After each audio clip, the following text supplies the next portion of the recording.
Hello everybody, my name's Shizue and welcome back to February at Freddy's, the series where I take a look at the truth, and only the truth, of the Five Nights at Freddy's timeline. Today, we're looking into Five Nights at Freddy's 2, and boy, is this a fun one. First of all, let me say I forgot one piece of information in the last video which was crucial, that being the newspapers. We'll discuss that later. More importantly, common sense should tell you that this game is a prequel.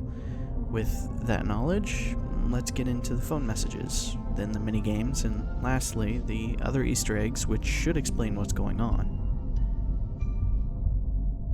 Now, unlike the last video, I'm actually just going to leave a link to the phone messages above, so if you want to listen to them yourself, you can, but I'm going to skip that and tell you some notes that I jotted down while I was listening to them. You are hired for a summer job at the new and improved Freddy Fazbear's Pizza. This is the first week for your character, that being Jeremy. Something happened at the old location. The animatronics have facial recognition, have the ability to walk around during the day, and are connected to a criminal database.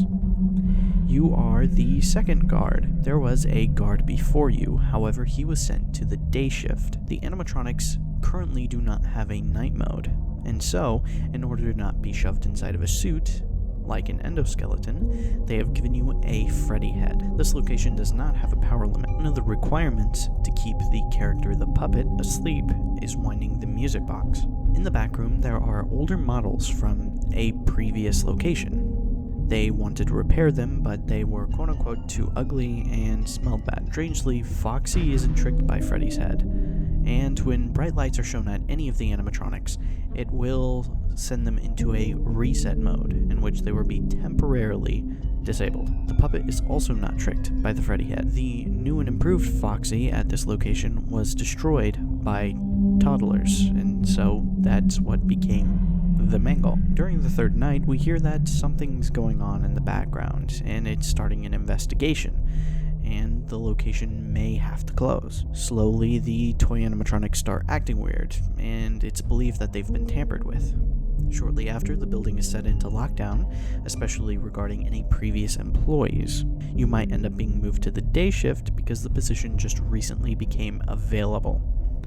They mentioned trying to contact the old location, that being Fredbear's Family Diners, but it's been closed for years. On the sixth night, you are not supposed to be there, and it says someone used a yellow suit in the back. None of the animatronics are acting right because of said suit.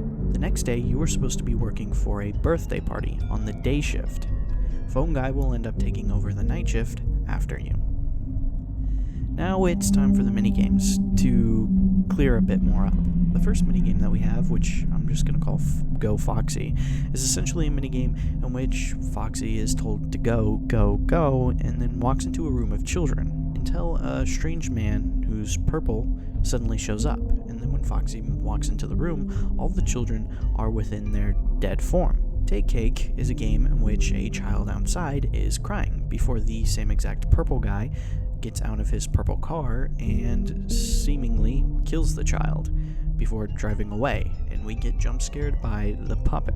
Give Gifts shows the puppet putting animatronic heads on dead children, Golden Freddy being the jump scare that accompanies it as well. The last minigame shows Freddy walking around the FNAF 2 location following the puppet, in which if you touch a child, it will end the game, while also, if you wander too far, you may be destroyed by the purple guy. Lastly are the other Easter eggs throughout the series.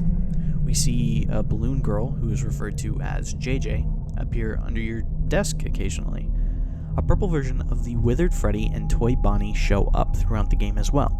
They're referred to later in the series as Shadow Freddy and Bonnie. We know that they have some relevance showing up, obviously, in later games, but who they are still remains to be a mystery. Toy Chica can seemingly take off her beak, which is a strange feature, but sure. Now, about those newspapers from the first game. 2 kids went missing on June 26th, presumed dead. They found footage of the man responsible and arrested him. After some time, 5 children were pronounced missing in total, and revealed that the man used a costume to lure them away. He was charged, but no body was ever found.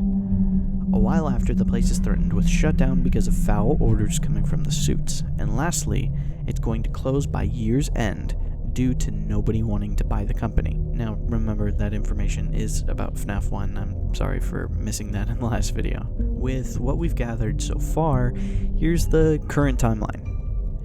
Fredbear's Family Diner closes due to an incident.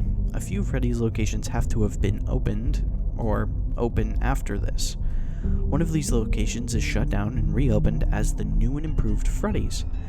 They wanted to rebuild the old animatronics but thought they smelled bad and looked ugly, so they scrapped them. Jeremy Fitz works there as the night guard during the summer, and the previous night guard is sent over to the day shift.